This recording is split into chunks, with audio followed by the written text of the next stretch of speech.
The question came just as the church bell stopped ringing. "Do you really want a family?" Clara asked. The empty chapel seemed to hold its breath. Dust floated through the pale afternoon light, and the old wooden walls creaked under the push of the wind. Nathan Cole stood near the front bench with his hat held against his chest. His rough fingers tightened around the brim, but he did not look away from her. Clara waited, her eyes steady even though her heart was pounding. Nathan lowered his voice until it was almost lost beneath the wind. "If it's with you." For one long moment, Clara could not speak. Only 3 days earlier, she had arrived at his ranch carrying a worn suitcase, a sealed letter, and a secret that could bring dangerous men straight to his door. The Cole Ranch stood several miles outside the small town of Red Willow, Colorado. It rested between dry hills and a narrow river that turned silver beneath the morning sun. Nathan had lived there alone for nearly 8 years. His house was strong but silent. The barn roof leaned slightly on one side, the porch steps needed fixing, and the fence along the northern field had fallen in 2 places. Nathan saw every problem, but he repaired only what was needed to survive. He had once believed the ranch would be filled with laughter. Now the only sounds were cattle calling from the pasture, horses shifting inside the barn, and the wind moving beneath the porch. Nathan was repairing a broken gate when he first saw Clara Whitman. She came down the road on foot, leading a tired chestnut horse behind her. Her blue traveling dress was covered in dust, and one of her sleeves had been torn near the wrist. Her dark hair was pinned beneath a simple bonnet, though several loose strands moved across her face. Nathan stopped working but did not go to meet her. Strangers rarely came that far from town by accident. Clara reached the gate and stood on the other side. She looked tired, but she did not lower her eyes. "Are you Nathan Cole?" she asked.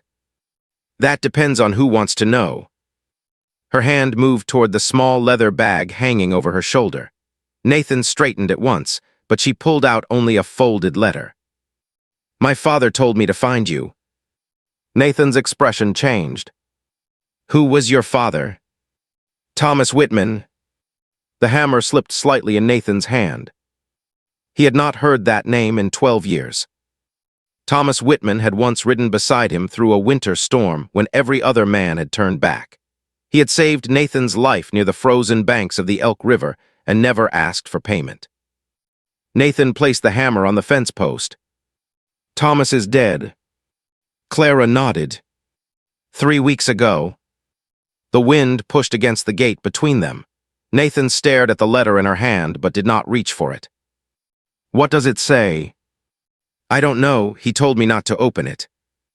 Nathan studied her face. There was grief there, but something else rested behind it. Fear. He opened the gate and held out his hand. Clara placed the letter in his palm. Nathan broke the wax seal and unfolded the paper. Thomas's writing was rough and uneven, just as Nathan remembered it. "Nathan, if Clara reaches you, then I am gone. I have no right to ask anything after so many silent years, but she has nowhere safe left to go. Keep her at your ranch until the trouble passes. Do not trust Calvin Rusk. Do not let him take her back to Millstone. I saved your life once. I am asking you to save hers. Thomas." Nathan read the letter twice. When he looked up, Clara had not moved. "What trouble?" he asked. "My father did not tell me everything." "That is not an answer." "It is the only answer I have." Nathan folded the letter and slipped it into his shirt pocket. "How did you get here?" "By train to Red Willow. I bought the horse with the last of my money." "You came alone?" "Yes." "Did anyone follow you?" Clara looked toward the empty road behind her. "I don't think so." Nathan noticed she had not said no. He stepped aside and opened the gate wider. "You can stay in the room behind the kitchen." Relief flashed across her face, but she quickly hid it. "For how long?" "Until I understand why a dead man warned me about Calvin Rusk." Clara led her horse through the gate. Nathan closed it behind her and set the latch firmly into place. "There are rules," he said. She faced him. "You work while you stay. You do not leave the ranch alone. You do not open the locked room at the end of the hall. Clara glanced toward the house. What is inside it? Nathan's eyes hardened. That is the kind of question you do not ask. She gave a small nod. Then you should not ask questions about my father that I cannot answer. Nathan almost smiled, but the feeling disappeared before it reached his face. He took her horse toward the barn. By sunrise the next morning, Clara was already working. Nathan found her beside the chicken house replacing a broken piece of wire. She had changed into a plain brown work dress and tied her hair back with a dark ribbon. A basket of eggs sat beside her boots. You do not need to repair that, he said. It was broken. It has been broken for months. That does not make it less broken. Nathan looked at the repaired wire, then at her. Where did you learn ranch work? My father owned a small farm outside Millstone. Nathan remembered Thomas speaking about that farm. He had called it poor land with good soil beneath if a person had enough patience to reach it. What happened to it? Clara's hand stopped moving. Calvin Rusk took it. Nathan waited, but she said nothing more. Later that morning, he gave her a list of simple chores. Feed the chickens, sweep the porch, gather kindling, and stay away from the black stallion in the western corral.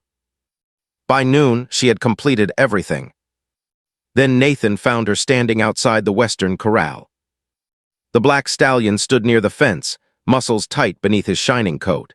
He had thrown 2 ranch hands before Nathan stopped hiring men to ride him. Clara rested one hand on the top rail. Nathan approached slowly. I told you to stay away from him.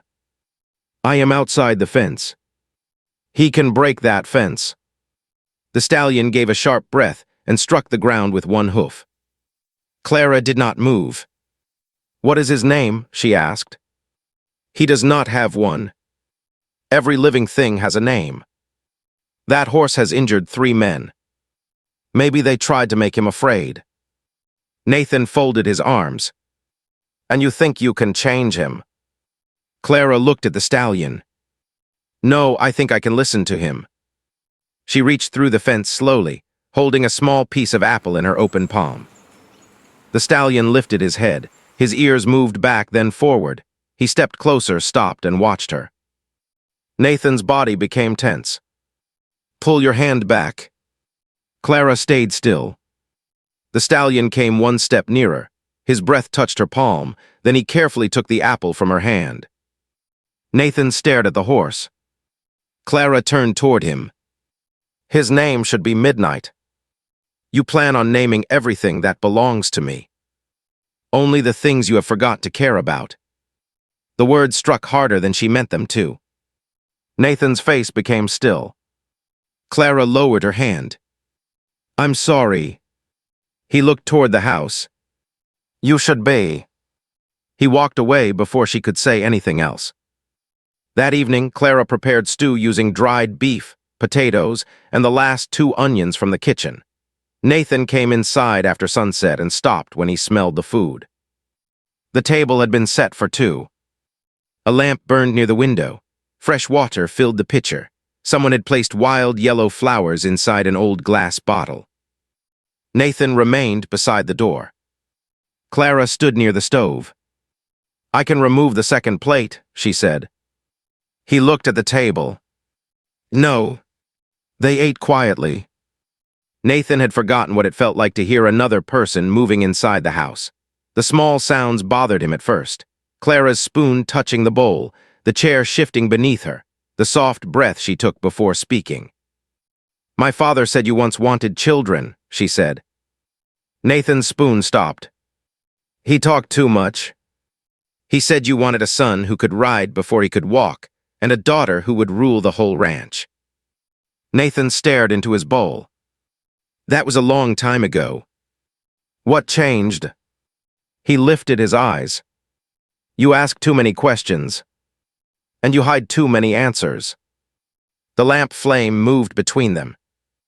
Nathan stood, carried his bowl to the sink, and walked toward the hallway. Before he reached his room, a sound came from outside. A horse. Not one of his.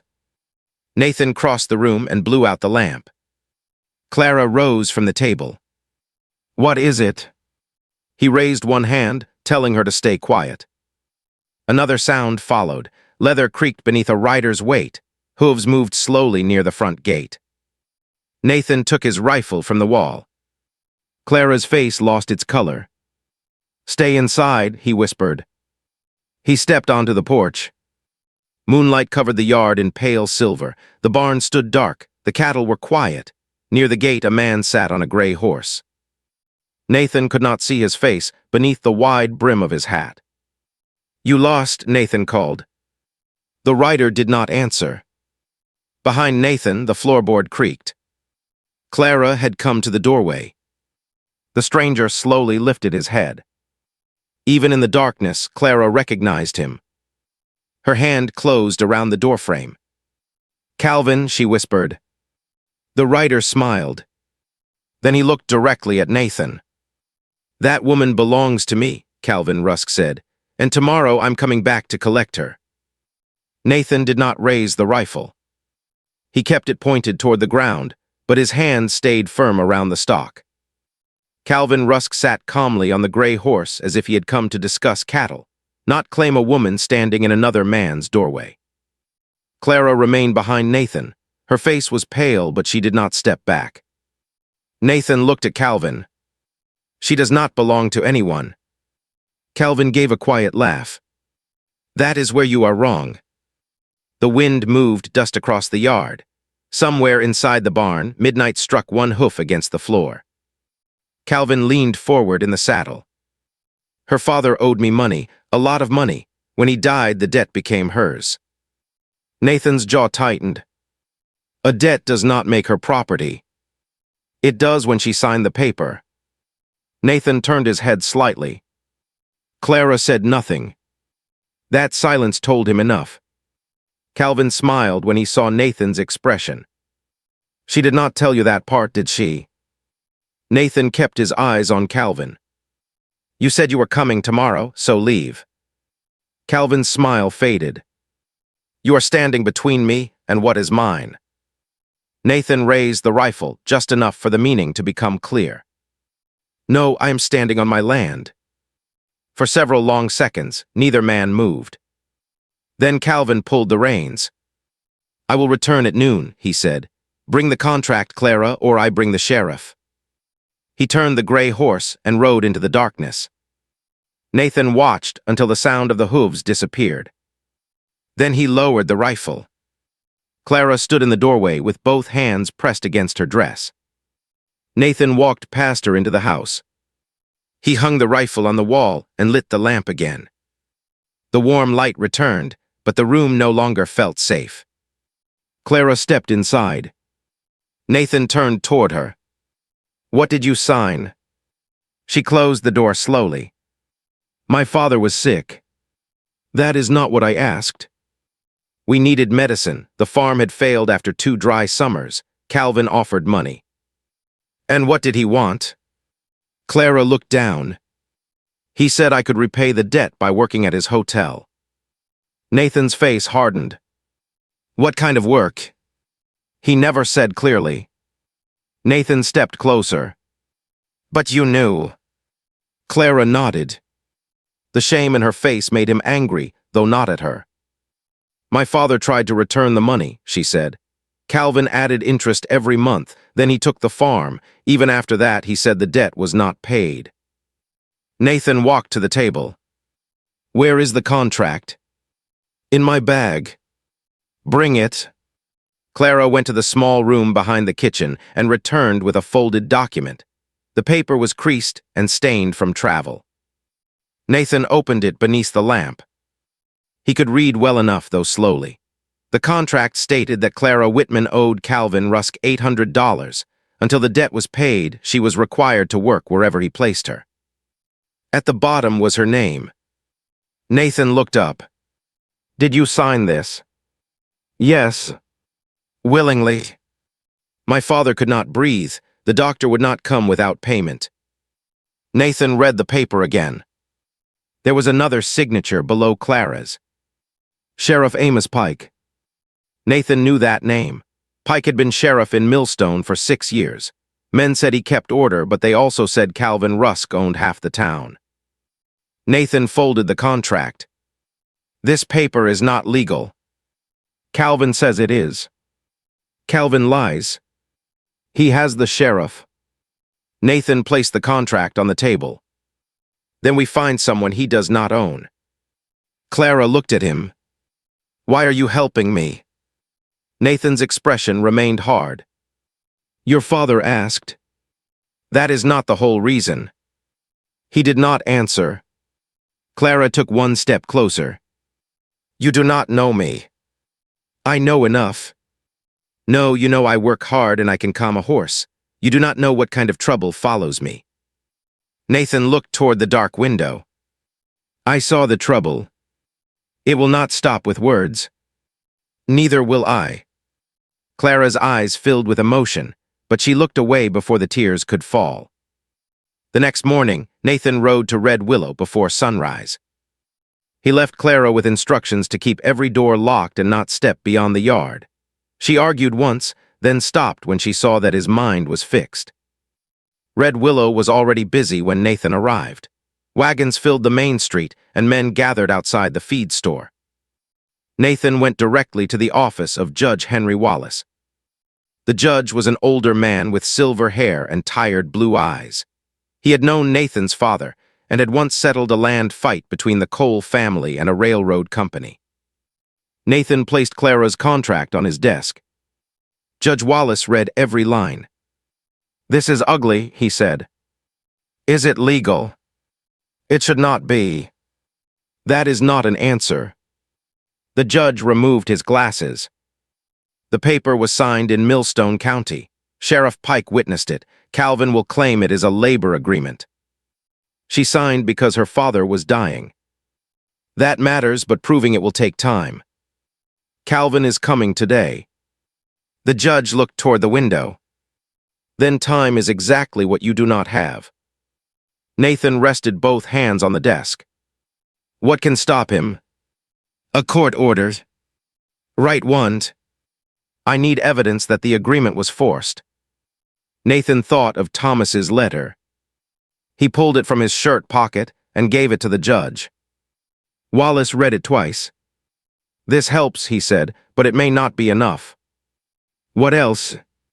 A witness, someone who saw Calvin pressure her father or heard the terms of the deal. Nathan remembered Clara saying the doctor refused to come without payment. What was the doctor's name? He asked. Judge Wallace looked up. I do not know.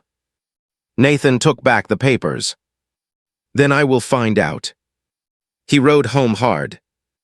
When the ranch came into view, he immediately knew something was wrong. The gate stood open. Nathan pushed his horse faster. Clara was in the yard near the well. She was not alone. A thin man in a black coat stood several feet from her. 2 more men waited near the barn. Calvin had arrived early. Nathan jumped from the saddle before the horse fully stopped. Calvin turned. You are late. Nathan moved between him and Clara. I told you noon. I changed my mind. Nathan looked at the open gate, then at the men. Get off my land. Calvin held up one hand. I brought papers. He gave Clara a new document. Sign this and no one gets hurt. Clara looked at the page. Nathan watched her face. What is it? He asked. Calvin answered for her. She agrees to return to Millstone and work until the debt is paid. Nathan stepped forward. She already refused. Calvin's men moved closer. Nathan noticed one carried a revolver low against his leg. Clara saw it too. Stop, she said. Nathan looked back at her. She was still holding the paper. Calvin smiled. She understands. Clara raised her eyes to Nathan. If I go, he leaves you alone. Nathan's voice became low. No, you do not know what he will do. I know exactly what men like him do. Calvin took out a pen and held it toward Clara. Sign. Nathan knocked the pen from his hand. It landed in the dust. Everything changed at once. One of Calvin's men reached for his revolver. Nathan struck him across the jaw before he could draw. The second man rushed from the side, but Clara grabbed the water bucket and threw it hard against his face. Calvin stepped back and pulled a small pistol from inside his coat. The sound of midnight screaming from the corral cut through the yard. The black stallion slammed against the fence. Calvin turned at the noise. Nathan used that moment. He caught Calvin's wrist and forced the pistol upward. A shot fired into the sky. Birds flew from the barn roof. The two men recovered and came forward again. Then the black stallion broke through the corral gate. Midnight charged into the yard with the broken rail hanging from one side. The men scattered. Clara stood directly in the horse's path. Nathan shouted her name. She did not run. She raised both hands and spoke softly. "Easy, Midnight, easy." The stallion slowed only a few feet from her. His chest moved hard and his eyes were wild, but he stopped. The yard became silent. Calvin stared at Clara, then at Nathan. Nathan twisted his wrist until the pistol fell into the dirt. "You came onto my land armed," Nathan said. "You fired a weapon, you threatened a woman." Calvin's face was red with pain and rage. "You think this changes anything?" Nathan pushed him away. "It changes what happens next." A rider appeared on the road. Then another.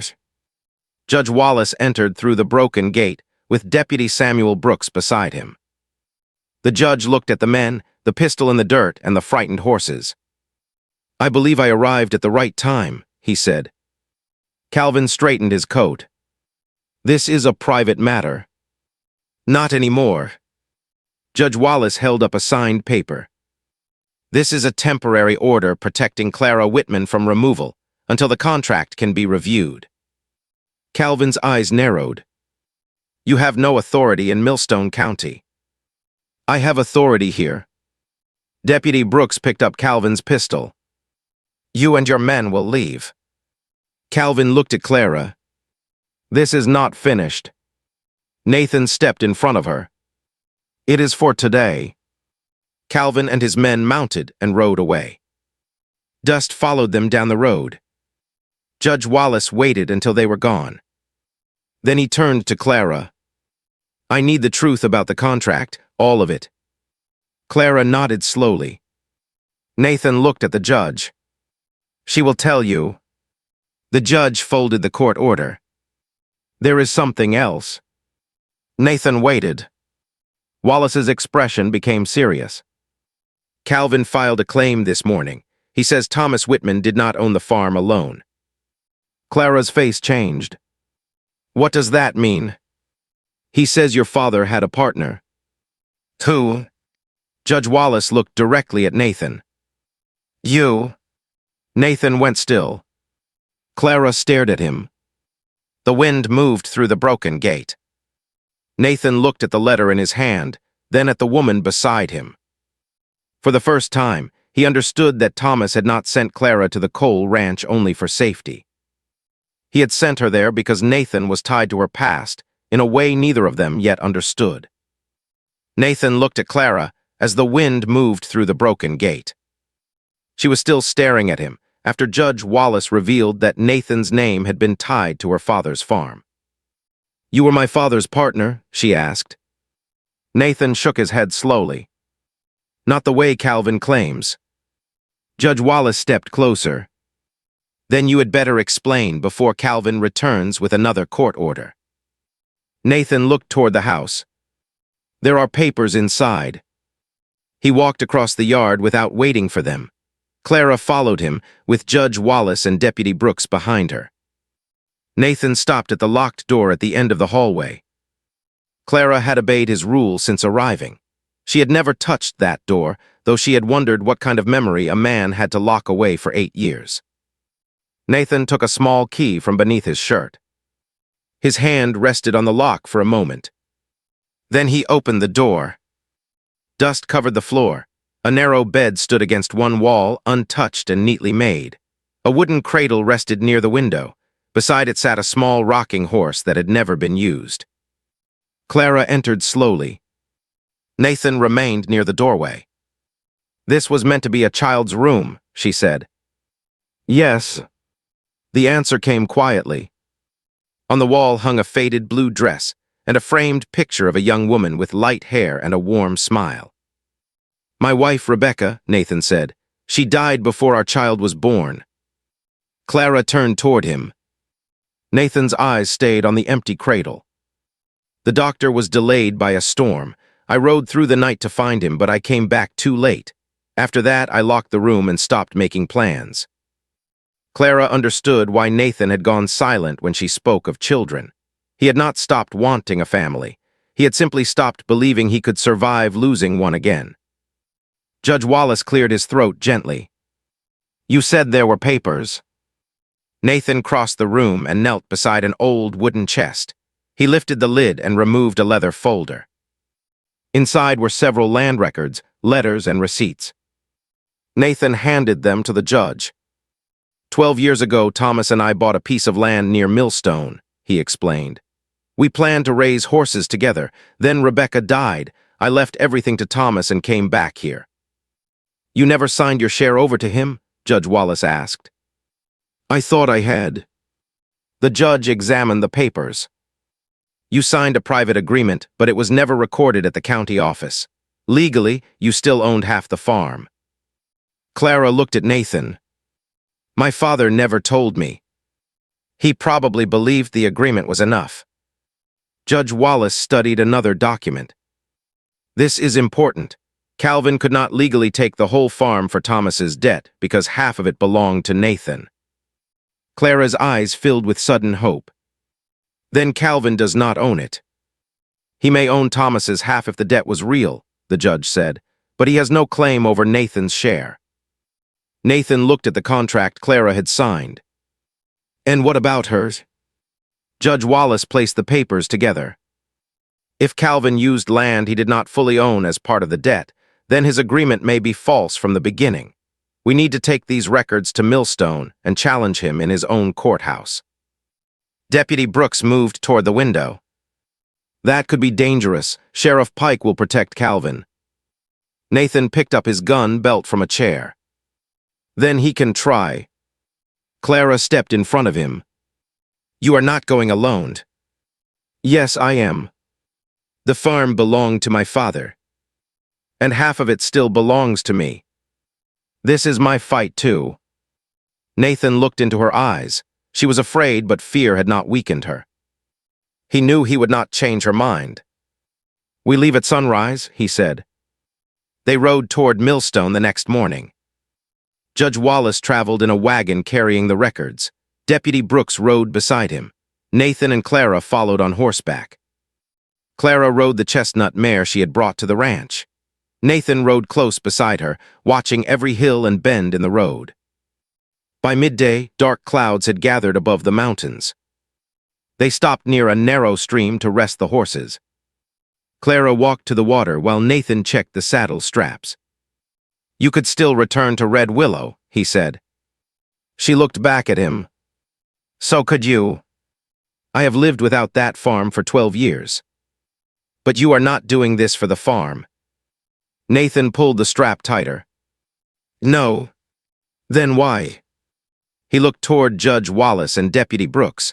They were far enough away not to hear. Nathan rested one hand on the saddle. "Because when Calvin stood in my yard, I realized something." Clara waited. "I was more afraid of him taking you than I was of dying." Her face softened. "That is a terrible thing to say to a woman." "It is the truth." She stepped closer. "What happens when this is over?" Nathan's eyes lowered for a moment. "You will be free." "That is not what I asked." Before he could answer, a gunshot cracked from the ridge. The bullet struck the ground near Nathan's boot. "Down," he shouted. He pulled Clara behind the wagon as 2 more shots came from the rocks. Deputy Brooks drew his revolver and fired toward the ridge. 3 riders appeared above them. Calvin was not among them, but Nathan recognized the man who had stood beside him at the ranch. Judge Wallace held the leather folder against his chest. "They want the records," he said. One rider moved down the slope toward the wagon. Nathan fired at the ground in front of the horse. The animal reared, throwing the man into the dirt. The second rider came from the other side. Clara saw him before Nathan did. "Nathan!" She grabbed his arm and pulled him back as a bullet struck the wagon wheel. Deputy Brooks returned fire. The rider dropped his weapon and turned away. The last man remained on the ridge. He fired once more, then disappeared behind the rocks. Nathan looked at Clara. "Are you hurt?" "No." He checked her arms and shoulders anyway. She placed her hand over his. "I'm all right." The first attacker struggled to stand. Deputy Brooks reached him and took his revolver. "Who sent you?" the deputy demanded. The man spat blood into the dirt. Nathan walked toward him. "Calvin." The attacker looked away. That was enough. They tied him to the back of the wagon and continued toward Millstone. The town appeared beneath the dark afternoon sky. Its streets were wider than Red Willow S, with a large hotel near the center and a brick courthouse across from it. Calvin stood outside the hotel when they arrived. Sheriff Pike was beside him. Calvin watched Nathan dismount. "You should have stayed on your ranch." Nathan helped Clara down from her horse. "You should never have gone there." Sheriff Pike stepped into the street. "You are under arrest for stealing property belonging to Calvin Rusk." Clara moved beside Nathan. "I am not property." The sheriff ignored her. Judge Wallace climbed from the wagon. "I have legal records proving Calvin's claim is false." Pike placed his hand on his revolver. "You have no power here." Judge Wallace lifted his chin. "But the territorial court does." A carriage entered the street behind them. A federal marshal stepped out with 2 armed officers. Judge Wallace had sent a message before leaving Red Willow. The marshal approached Sheriff Pike. "Remove your hand from that weapon." Pike's face changed. The people of Millstone began gathering along the street. Shopkeepers stepped onto porches. Hotel workers appeared near the windows. Men who had once lowered their eyes around Calvin now watched openly. Calvin tried to remain calm. "This is a simple debt matter." Nathan handed the marshal the contract. She signed under threat while her father was dying. Judge Wallace gave him the land records. And Calvin seized property that did not fully belong to Thomas Whitman. Deputy Brooks pushed the captured attacker forward. "This man and 2 others fired at us on the road. He was carrying this." The deputy held up a folded paper found inside the attacker's coat.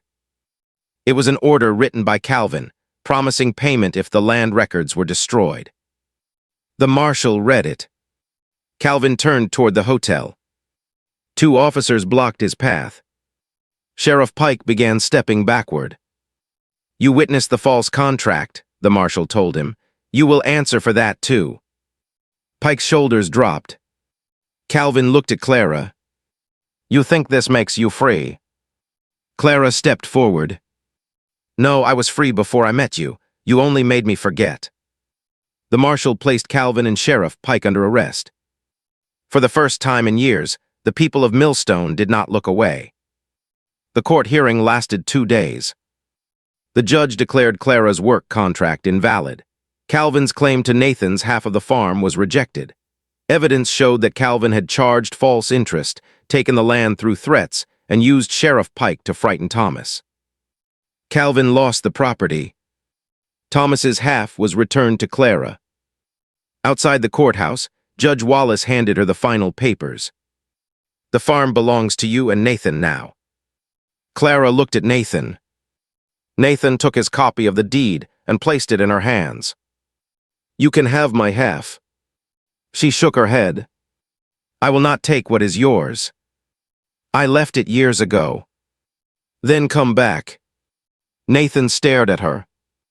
To Millstone. To the farm, we could rebuild it. He looked toward the road leading to Red Willow. My life is at the ranch. Clara's hope faded slightly. Nathan stepped closer. But it does not have to be only my life. She watched him carefully. He reached for her hand, then stopped before touching it. Come home with me. The words were simple, but they carried everything he had been afraid to say. Clara placed her hand in his. They returned to the Cole Ranch 3 days later. The broken gate had been repaired by one of Nathan's neighbors.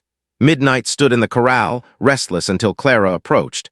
The stallion lowered his head when she touched his neck. Nathan watched her from the porch. The house no longer seemed like the same place. Clara opened the curtains. She placed flowers on the table again. She repaired the garden fence and planted seeds beside the kitchen window. Nathan opened the locked room and carried the empty cradle outside.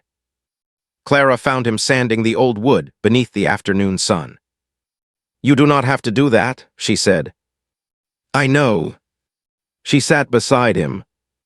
For several minutes, they worked without speaking. Then Clara looked at the cradle. Do you really want a family? Nathan's hands became still. She had asked gently, but the question opened every old wound he had tried to bury.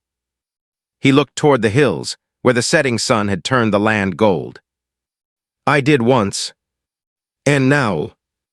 Nathan faced her. Fear lived inside him. It always would. He could still see Rebecca's empty room and remember the night he had returned too late. But he could also see Clara at his table. Clara beside Midnight. Clara standing against Calvin when running would have been easier. He could see a life he had not allowed himself to imagine. 3 days later, they stood inside the small chapel at Red Willow. There was no crowd. Judge Wallace stood near the front. Deputy Brooks and the owner of the general store served as witnesses. Wind moved through the cracked window frame. Clara faced Nathan. Before we do this, I need to know. Nathan held his hat against his chest. She took a slow breath. Do you really want a family? The church bell stopped ringing. The room became still. Nathan did not reach for her hand. He was afraid that if he touched her, he would not find the strength to speak. Then his voice dropped to a whisper. If it's with you. Clara smiled through her tears. This time, Nathan did take her hand. They married before sunset. In the months that followed, the ranch changed slowly. Nathan repaired the porch steps. Clara filled the kitchen with fresh bread and laughter. They hired a young couple to work the Millstone farm, and part of its money helped families Calvin had cheated. Midnight finally allowed Nathan to place a saddle on his back, though only when Clara stood nearby. The old child's room was painted a soft blue. One winter morning, Clara found Nathan beside the cradle. He had carved small stars along its wooden sides. She took his hand and placed it gently against her stomach. Nathan went completely still. Clara watched his face as fear, hope, and love passed through his eyes. You are going to be a father, she whispered. He lowered his head and pressed her hand against his heart. Outside, snow began falling across the ranch. The house was no longer silent. The wind still moved beneath the porch, the barn boards still creaked, and the horses still called from the pasture. But now there was another sound inside Nathan's home. It was the sound of two people building the life they had once believed was lost. And for the first time in many years, Nathan did not fear what tomorrow might bring. He was no longer waiting for another goodbye. He was finally home,